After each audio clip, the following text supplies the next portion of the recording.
puissions passer un petit moment à méditer sur la parole, sur le message que Dieu veut nous transmettre ce matin. Préparons donc nos cœurs, surtout à soi-même, à nous sonder soi-même, et non pas à essayer de voir pour les autres, mais que le Saint-Esprit prépare nos cœurs pour que nous puissions corriger les choses que nous devons corriger. Alors, les enfants, j'aimerais commencer aussi par une petite histoire, puisque c'est une histoire que Jésus a racontée. Et c'est l'histoire qui va nous permettre de méditer ce matin. Cette histoire se trouve dans Matthieu chapitre 13, au verset 44. Alors les enfants, est-ce que vous aimez les trésors? Qui a déjà trouvé un trésor? Est-ce qu'il y a des enfants qui ont déjà trouvé un trésor? Ah, qu'est-ce que tu as trouvé comme trésor? Si j'avais trouvé un trésor dans le jardin, je ne sais pas si je serais toujours à l'église. Je disais à ma classe ce matin, si j'étais riche, je ne sais pas qu'est-ce que j'aurais fait. Parce que j'ai beaucoup d'orgueil et je suis beaucoup attiré par les objets de ce monde. Je pense que si Dieu ne m'a pas donné beaucoup de richesses, c'est pour une bonne raison. Alors, je crois que personne ici n'a déjà trouvé de trésor dans son jardin. Mais Jésus va raconter l'histoire d'un homme qui va trouver un trésor. Alors, cet homme n'était pas très riche. Et parce qu'il n'était pas très riche, il n'avait pas de terrain pour cultiver. Et quand on n'a pas de terrain pour cultiver, qu'est-ce qu'on fait? Alors, on peut louer un terrain. On peut demander à quelqu'un s'il veut bien nous prêter un terrain ou occuper un terrain inoccupé. Un terrain peut-être qui est comme ça, personne ne va dessus. Il y en a qui vont. Cet homme-là, parce qu'il n'avait pas beaucoup d'argent, a loué un terrain. Et puis, il travaille sur ce terrain. Mais ce terrain, est-ce qu'il lui appartient, les enfants? Non. Okay. Il cultive sur le terrain, et pour cultiver avant, il y avait la charrue. Tout le monde connaît c'est quoi une charrue? Alors la charrue, on met derrière soit des bœufs ou des chevaux, et ça servait à creuser le sol. Et voilà, un matin, il commence à travailler, les bœufs tirent la charrue, lui par derrière, et boum, le socle et sa charrue heurtent quelque chose. Il croit que c'est un gros caillou, il commence à creuser pour retirer le gros caillou, et surprise, qu'est-ce qu'il trouve dans la terre? Un trésor. Alors, qu'est-ce qu'il fait à votre avis, les enfants? Il ouvre le trésor, après il fait quoi alors? Alors il ouvre, il voit qu'il y a beaucoup de richesses. Il fait quoi avec ce trésor, les enfants? Vous pensez? Vous, si vous trouvez un trésor, vous allez le recacher? Vous allez faire quoi si vous trouvez un trésor? Vous allez le prendre. Mais lui, non. Il le recache. Pourquoi est-ce qu'il le recache? Oui, mais il aurait pu le prendre et l'emmener à la maison. Pour que personne ne le trouve, mais tout simplement parce que le terrain dans lequel se trouve ce trésor ne lui appartient pas. Alors il rentre chez lui et il voit sa femme, il dit, chérie, tu sais quoi? Demain, on va vendre nos bœufs, on va vendre notre maison, tous tes vêtements là, garde juste 2 ou 3 et on va tout vendre. Alors la femme, qu'est-ce qu'elle se dit? Il est fou. Les enfants sont intéressés, oui, parce que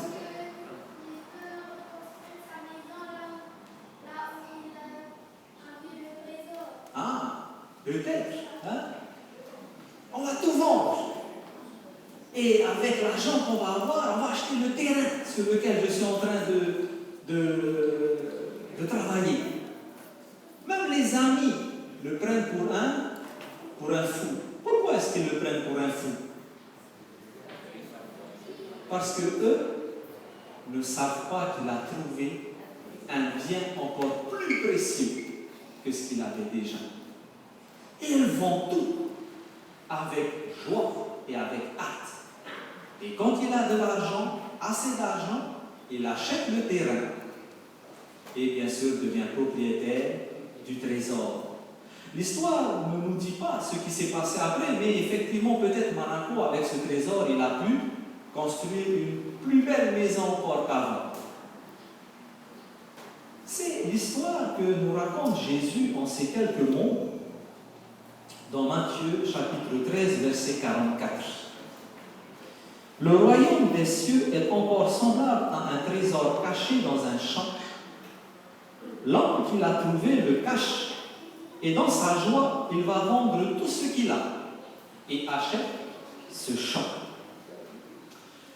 Alors, ce n'est pas une histoire que Jésus a vraiment inventée. Car vous savez, la plupart des paraboles, Jésus s'est basé sur des faits réels. Nous avons vu dernièrement que pour la parabole du Samaritain, c'était une histoire qui s'était vraiment passée. Et à l'époque de Jésus, les riches cachaient souvent leurs trésors dans la terre. Pourquoi? Parce qu'il n'y avait pas de banque à l'époque. Hein? Oui? Effectivement, il n'y avait pas de banque. Et si tu avais beaucoup de richesses, les voleurs pouvaient venir. Avant, les maisons n'étaient pas aussi peut-être protégées. Il n'y avait pas d'alarme, pas de caméra de surveillance. Il y avait souvent des vols. Et parfois même, il y avait des groupes de bandits qui venaient et ils pillaient des villages entiers. Ils n'avaient pas de scrupules, ils pouvaient te tuer s'ils savaient que tu avais beaucoup d'argent dans ta maison. Alors ces personnes riches, à l'époque de Jésus, cachaient souvent leurs trésors dans la terre. Et le problème, c'est que parfois, ils oubliaient où ils avaient caché le trésor. Et pire encore, certains mouraient sans avoir dit aux autres où le trésor était caché. Et donc, ils allaient dans la tombe avec le souvenir perdu de l'endroit où se cachait leur trésor. Et Ellen White nous dit qu'il était fréquent à l'époque de Jésus que des gens trouvent des pièces d'or dans la terre, ou même d'autres choses, d'autres ornements en or ou en argent. Donc, c'est quand Jésus racontait cette histoire, les gens comprenaient très bien.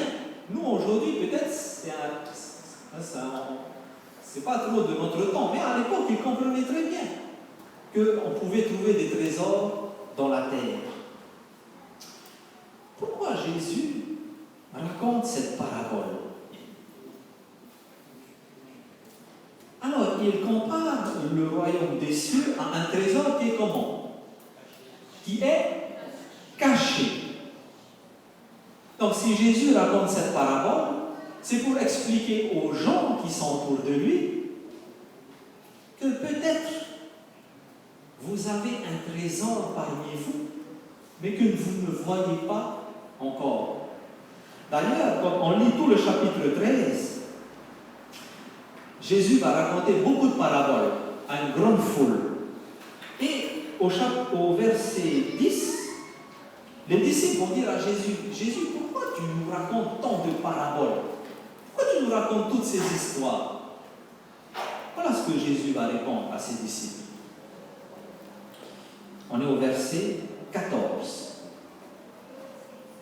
Car pour eux, c'est-à-dire pour la foule qui est là devant, la foule qui écoute Jésus, pour eux, s'accomplit cette prophétie d'Ésaïe. Vous entendrez de vos oreilles et vous ne comprendrez point. Vous regardez de vos yeux et vous ne verrez point. Car le cœur de ce peuple est devenu insensible. Ils ont endurci leurs oreilles et ils ont fermé leurs yeux, de peur qu'ils ne voient de leurs yeux, qu'ils n'entendent de leurs oreilles, qu'ils ne comprennent de leur cœur, qu'ils ne se convertissent et que je les guérisse. Il y a ici, dans ces quelques versets, une leçon très importante. Jésus voulait faire comprendre à toutes ces personnes qui étaient en train de l'écouter qu'ils étaient en présence d'un trésor qu'ils n'avaient même pas trouvé.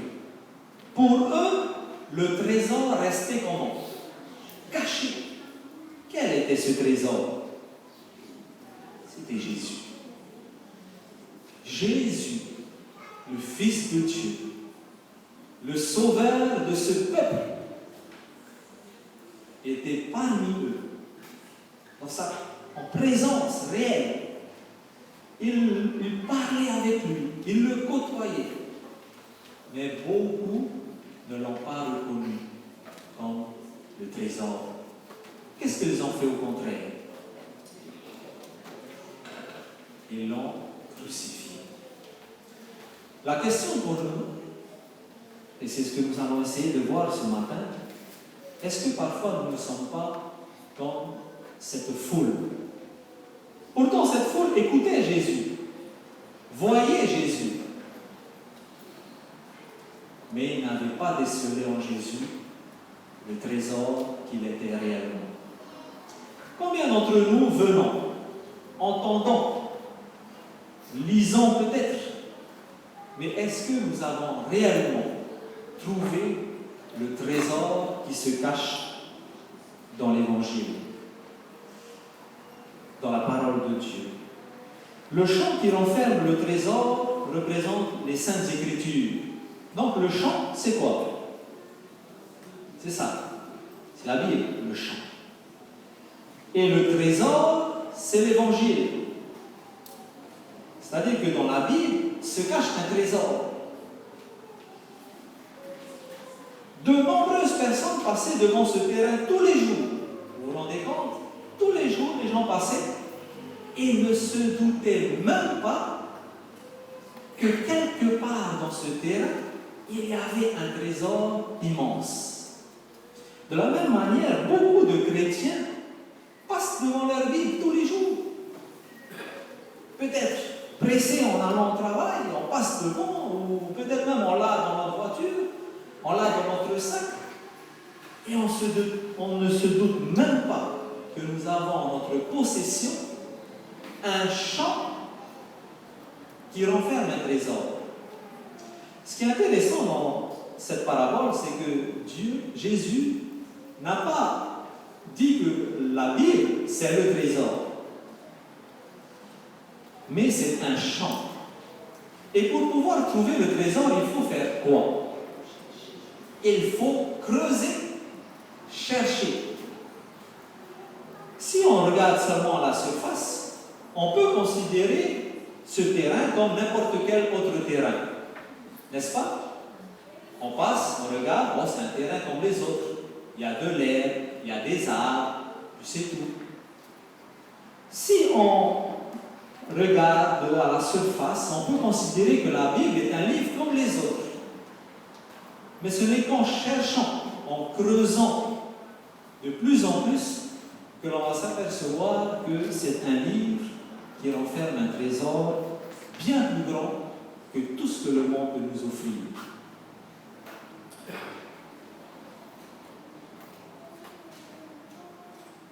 La première question que nous allons nous poser, comment le trésor est-il caché?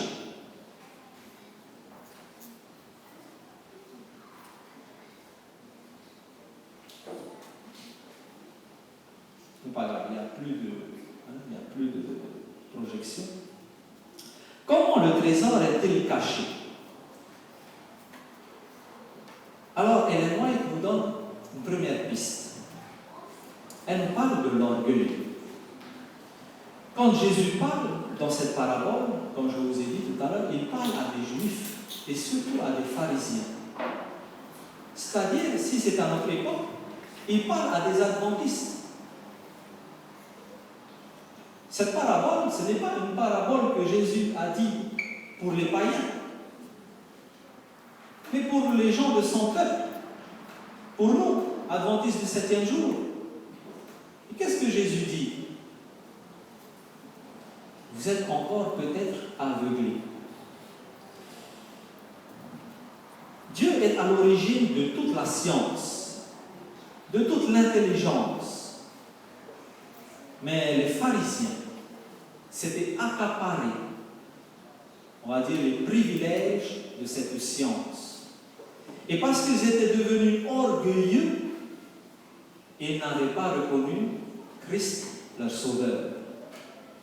C'est leur orgueil qui les empêchait de reconnaître l'humble Fils de Dieu. Aujourd'hui aussi, peut-être, nous pouvons nous vanter d'avoir de la connaissance. Nous vanter peut-être d'avoir, on va dire, lu toute la Bible, parcouru toute la Bible peut-être. Nous pouvons nous vanter qu'on n'a plus rien à apprendre. On peut se dire, je connais déjà ces choses. Encore ça? Ah voilà. Hein? Ça fait des années que je suis dans l'église. Qu'est-ce qu'il peut bien m'apprendre encore? Qu'est-ce que la Bible peut bien m'apprendre? Il y a un passage de la White que j'aime bien. Elle dit, vous n'avez fait que effleurer la grandeur de l'Éternel. Même si vous avez passé une vie entière à l'étude de la parole de Dieu, ne devenons pas orgueilleux. Nous n'avons fait que effleurer les connaissances que peut nous donner sa parole. L'orgueil risque de nous voiler les yeux. Ces pharisiens connaissaient par cœur la parole de Dieu, n'est-ce pas? Ils pouvaient la réciter par cœur.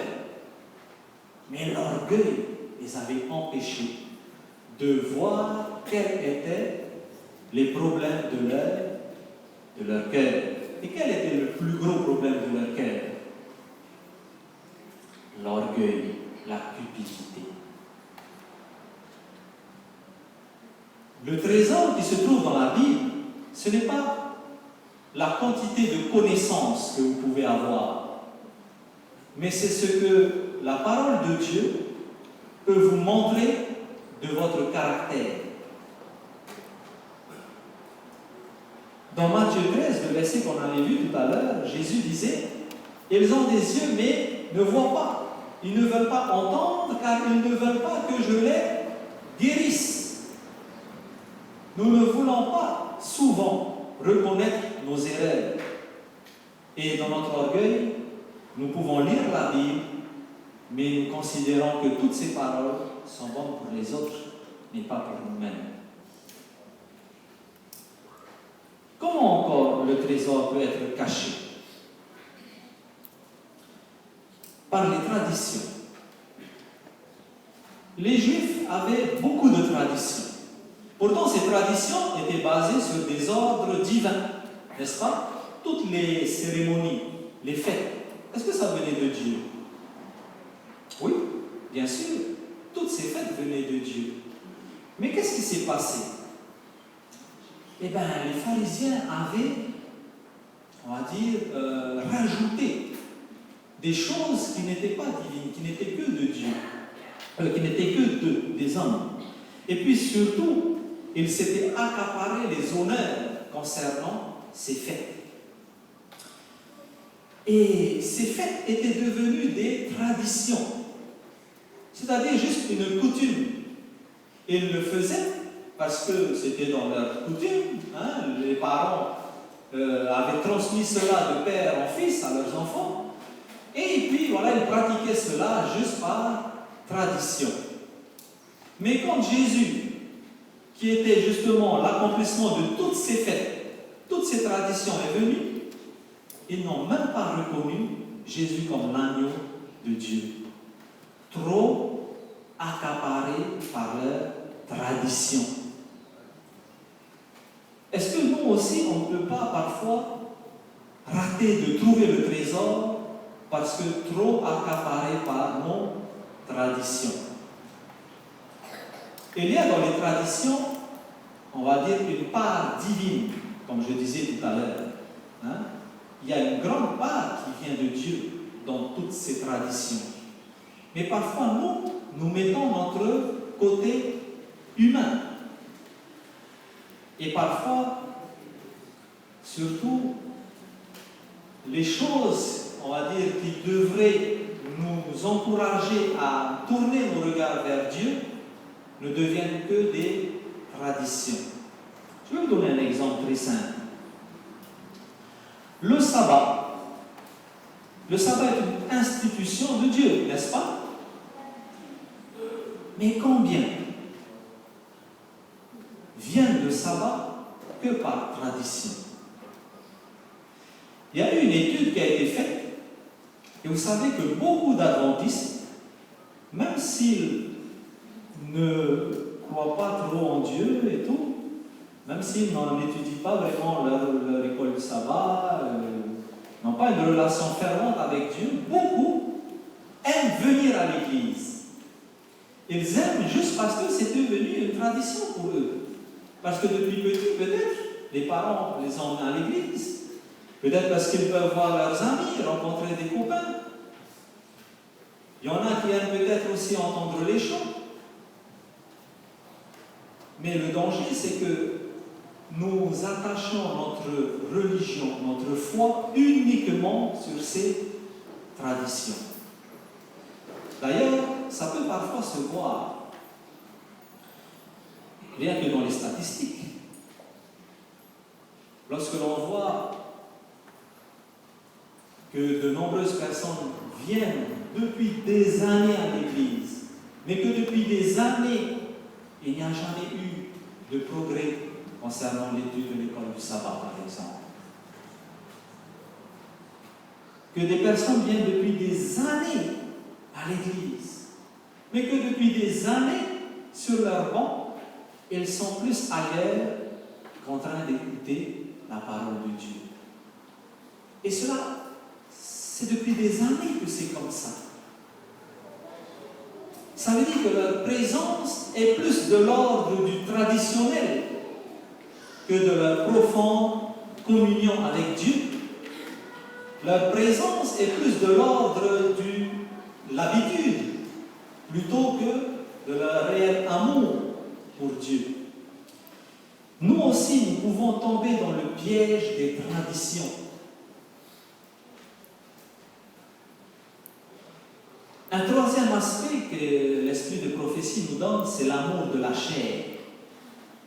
D'ailleurs, nous pouvons lire, alors nous allons lire, puisqu'il y a peu de projection, nous allons lire dans 1 Corinthiens chapitre 2, verset 14.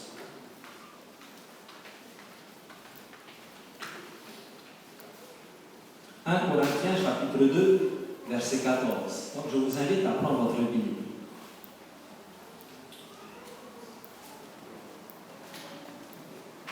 L'homme animal ne reçoit pas les choses de l'Esprit de Dieu, car elles sont une folie pour lui, et il ne peut les connaître parce que c'est spirituellement qu'on en juge. Ici, on nous dit que l'homme charnel, qui s'attache encore à la chair, ne peut même pas connaître le trésor qui se trouve dans la parole de Dieu. Il ne peut pas. Parce que, étant attaché à la chair, les désirs de la chair voilent ses yeux. L'amour de la chair nous aveugle au point que nous lisons la parole de Dieu, nous l'écoutons, mais il n'y a aucun changement dans notre vie. J'ai moi-même déjà vu cela dans ma vie, depuis des années que j'entends parler de ça, on répète tout le temps, et moi-même, je n'ai même pas encore changé. On voit que depuis des années, parfois, il y a les mêmes messages, les mêmes sermons, et on a toujours les mêmes problèmes, toujours les mêmes comportements, comme si la parole de Dieu n'opérait aucun changement dans notre cœur. Et c'est en ce sens que l'amour de la chair peut nous empêcher de trouver le trésor. Nous pourrons lire autant que nous voulons, mais si nous ne lisons pas dans le but d'abandonner nos désirs pour la chair, il ne va jamais y avoir de changement dans notre vie et pour nous le trésor restera aussi caché. Si nous voulons apprécier pleinement les trésors de l'Évangile, il nous faut mener un combat quotidien contre les désirs de la chair. Jésus est venu dans notre chair. Il connaît exactement tous les problèmes que nous avons. Il connaît le combat que nous devons mener quotidiennement pour nous battre contre les désirs charnels. Et il est prêt à nous aider. Le Dieu de ce siècle, dont parle 2 Corinthiens 4, versets 3 et 4. On va lire ensemble. 2 Corinthiens 4, versets 3 et 4. Le Dieu de ce siècle nous cache la splendeur de l'Évangile. 2 Corinthiens 4, versets 3 et 4. Si notre Évangile est encore voilé, il est voilé pour ceux qui périssent, pour les incrédules, dont le Dieu de ce siècle a aveuglé l'intelligence afin qu'ils ne vissent pas briller la splendeur de l'Évangile de la gloire de Christ, qui est l'image de Dieu. Le Dieu de ce siècle, c'est quoi le Dieu de ce siècle? Citez-moi un peu les noms des dieux de ce siècle. Ah, maman, hein? Ça, c'est l'école du sabbat, hein? Maman, l'amour de l'argent, l'amour de moi-même, l'orgueil, hein? Voilà le Dieu de ce siècle. S'amuser, s'amuser, s'amuser. Les dieux de ce siècle nous empêchent de voir la splendeur de l'Évangile.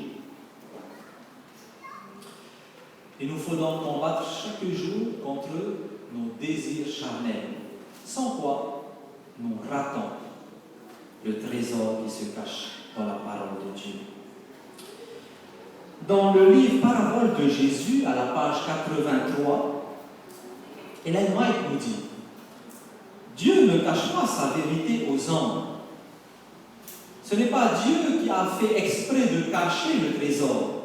Est-ce que vous comprenez? Mais c'est à cause de leur attitude que l'Évangile leur devient incompréhensible. Si aujourd'hui le trésor est caché, ce n'est pas parce que Dieu a voulu cacher le trésor. Si aujourd'hui beaucoup ne trouvent pas le trésor dans l'Évangile, ce n'est pas parce que Dieu a fait exprès de faire en sorte que ça soit dur de trouver. Mais c'est à cause de quoi? C'est à cause de notre attitude. Tout ce qu'on a vu avant, notre orgueil, le manque peut-être de volonté à chercher, à étudier la Bible. Et à cause de notre attitude, l'Évangile nous devient incompréhensible.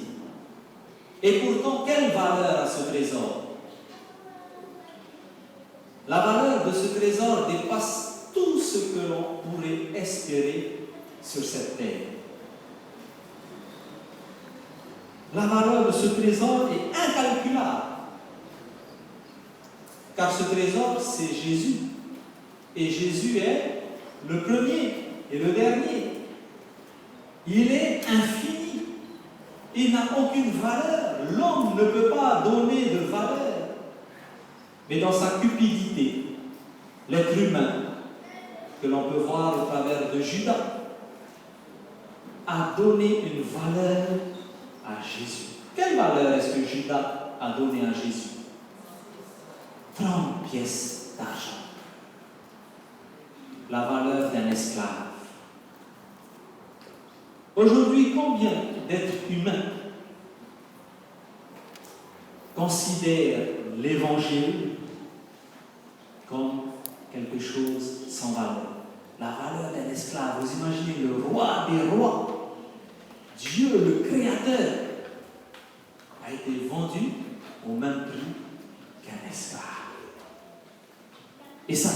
cupidité de l'homme, l'orgueil qui l'a poussé à faire cela. Et aujourd'hui encore, notre orgueil, l'orgueil de l'humanité, ne voit plus la valeur qu'il y a dans ces pages précieuses.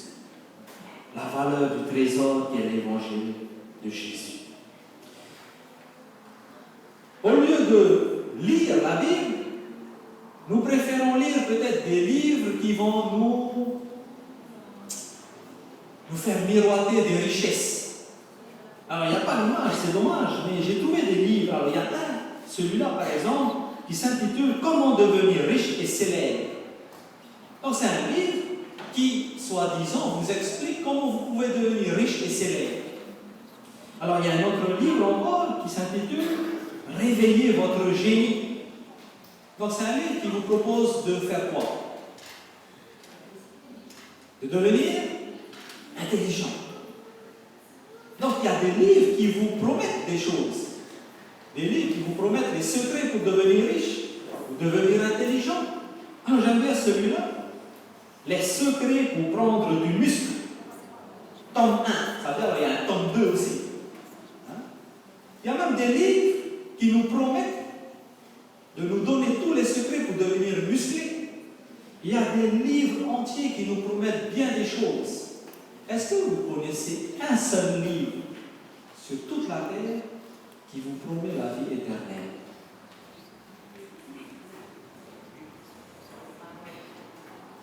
Il n'y en a qu'un seul.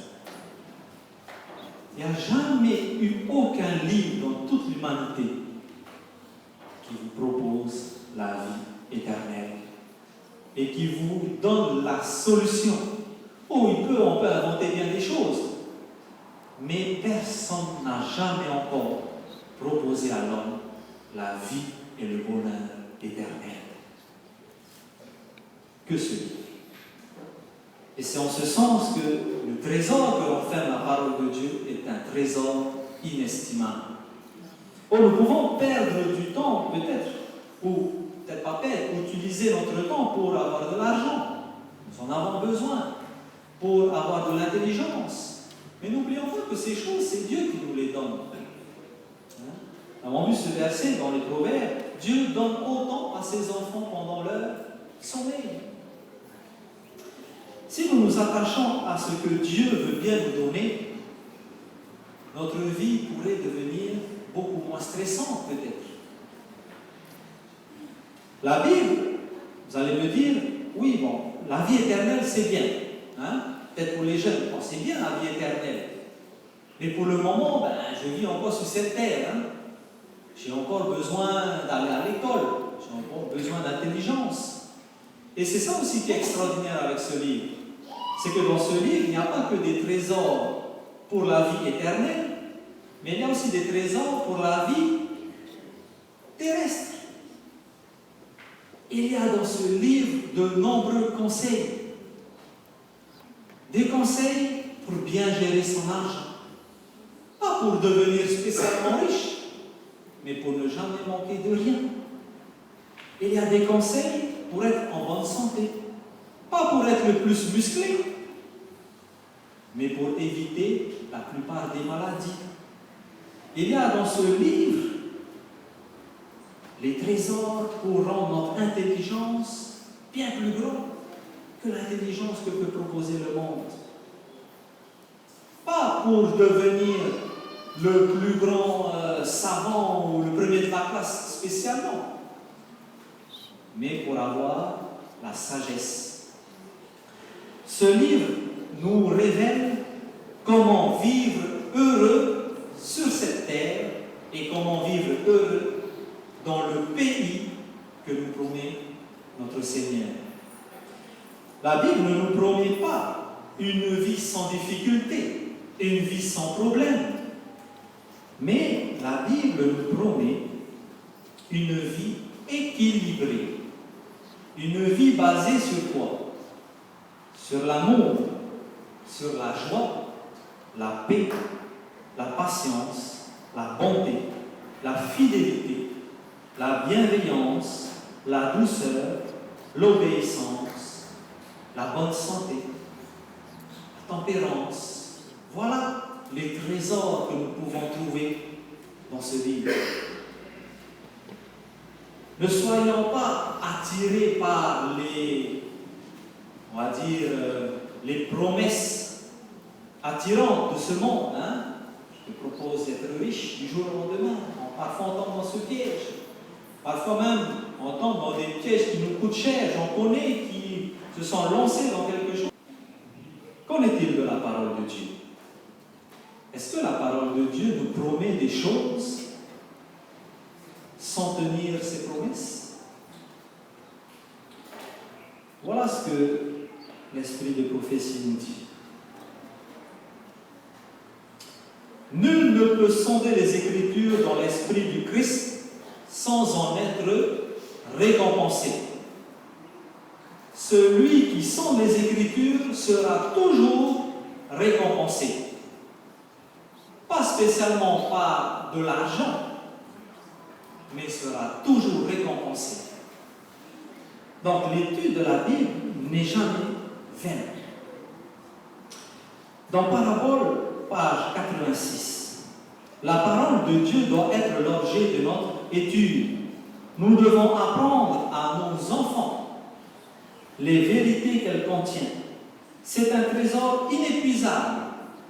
Quand vous pensez que vous avez compris un texte, si vous cherchez encore, vous allez vous rendre compte qu'il y a encore d'autres choses que vous pouvez découvrir. Mais les hommes ne le trouvent pas parce qu'ils ne le cherchent pas avec assez de persévérance. Souvent, on gratte la terre et comme on n'a rien trouvé, on laisse. Ce n'est pas en faisant des petits trous un peu par-ci par-là qu'on va trouver le trésor.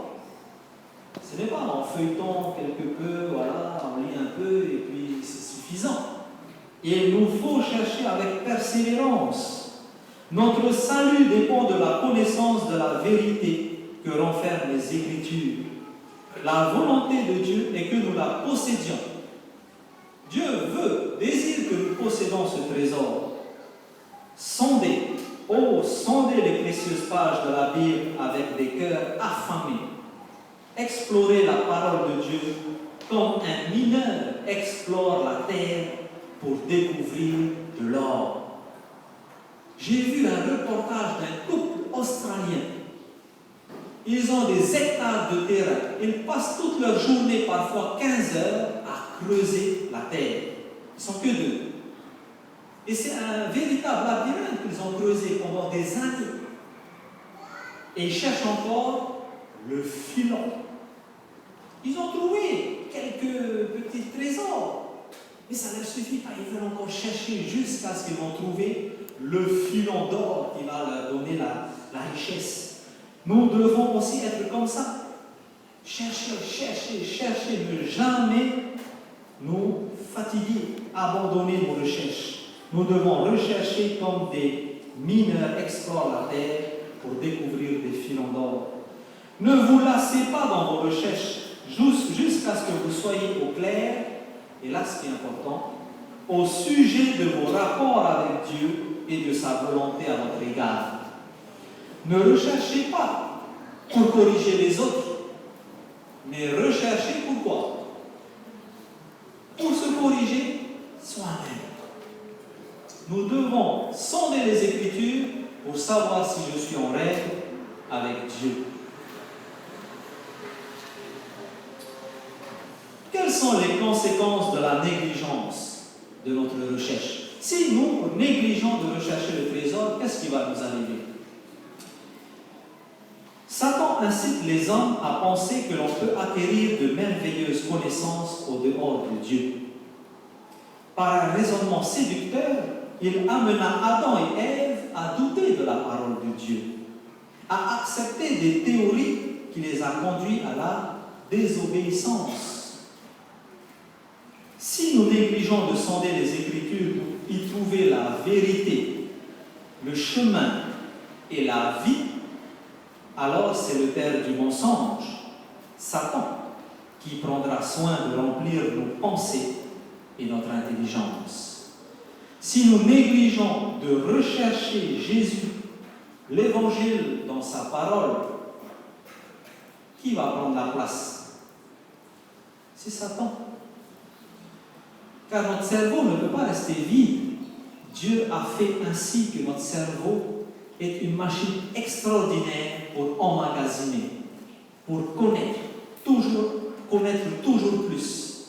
Et si nous n'essayons pas de connaître plus la parole de Dieu, c'est autre chose que nous allons connaître. Et ces autres choses, ces sophismes qui nous viennent de Satan, vont nous mener indubitablement à la mort. Peut-être pas la mort immédiate, mais la mort spirituelle, qui est pire, car c'est une mort dont on ne ressuscite jamais. Nul ne peut sonder les Écritures dans l'esprit du Christ sans être récompensé. Quand on consent à se laisser instruire comme un petit enfant, quand on se soumet entièrement à la volonté de Dieu, on trouve la vérité dans sa parole. Ce trésor est à la disposition de celui qui consent à tout donner pour l'acquérir. Et là, on vient à la deuxième partie de la parabole. Donc, nous avons vu que ce trésor est un trésor inestimable, que ce trésor est caché seulement à cause de nous. Ce n'est pas Dieu qui a caché l'évangile, mais c'est nous qui avons un mauvais comportement. Nous nous comportons mal de telle sorte que nous ne cherchons même plus. Mais la parabole nous dit que pour trouver, s'accaparer le trésor, il nous faut tout vendre. Il nous faut parfois abandonner tout ce qui nous retient dans la vie de pécheur. Cet homme qui avait trouvé ce trésor dans le champ, avec acte et joie, a tout vendu. Il a vendu tout ce qu'il avait afin de pouvoir être propriétaire du trésor. Il y a des choses peut-être encore aujourd'hui qui nous empêchent d'acquérir ce trésor qui nous est proposé dans l'Évangile. Ce trésor qui est la pureté du caractère. Il y a encore des choses dans notre vie qui nous empêchent d'avoir ce trésor qui est le caractère de Jésus, le fruit de l'Esprit.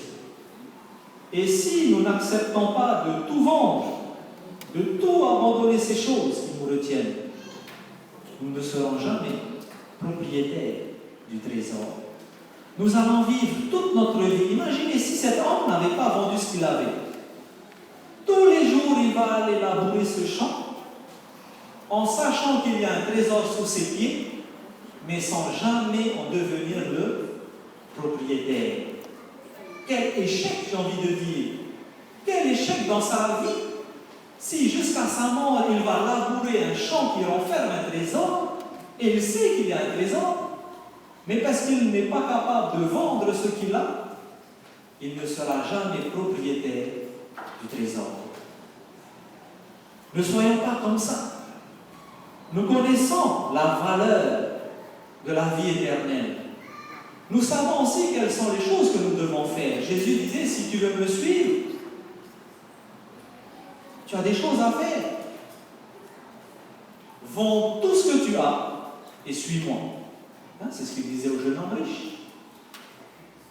Est-ce que le jeune homme riche savait que Jésus pouvait lui donner la vie éternelle?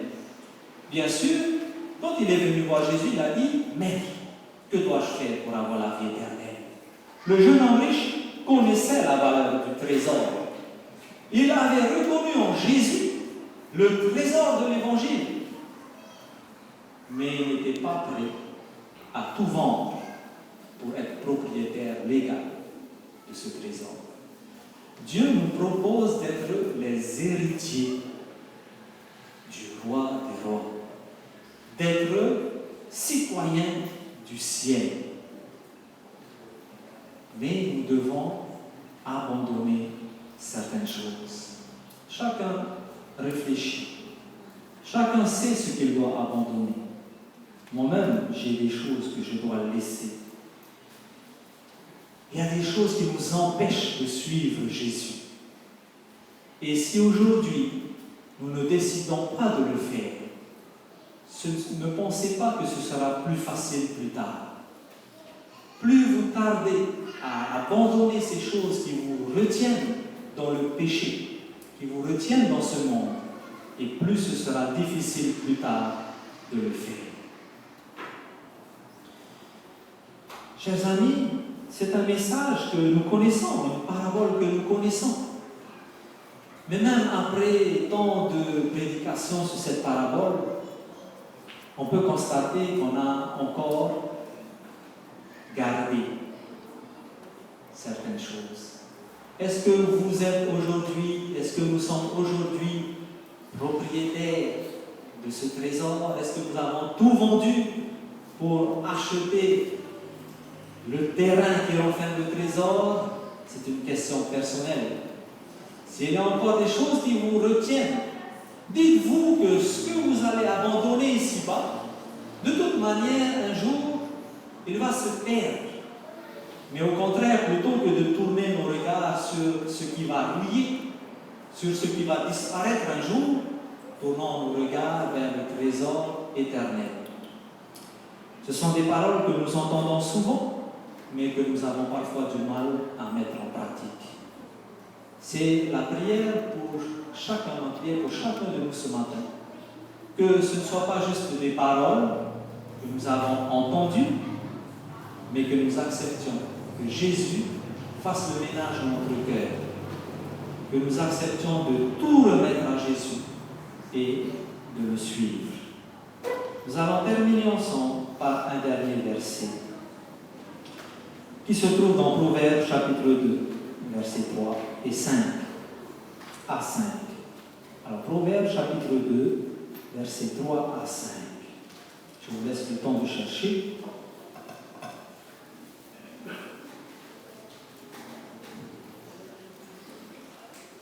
Proverbes chapitre 2, versets 3 à 5. Si tu appelles la sagesse, et si tu élèves ta voix vers l'intelligence, si tu la cherches comme l'argent, si tu la poursuis comme un trésor, alors tu comprendras la crainte de l'Éternel et tu trouveras la connaissance de Dieu. La sagesse dans ce proverbe est personnalisée. Si vous lisez tout le proverbe, la sagesse, c'est Jésus. Celui qui cherche la sagesse comprendra la crainte de l'Éternel. Sondons les Écritures afin de pouvoir comprendre la crainte de l'Éternel et afin de pouvoir trouver la connaissance de Dieu. Que Dieu nous bénisse tous et qu'il nous aide dans notre recherche quotidienne.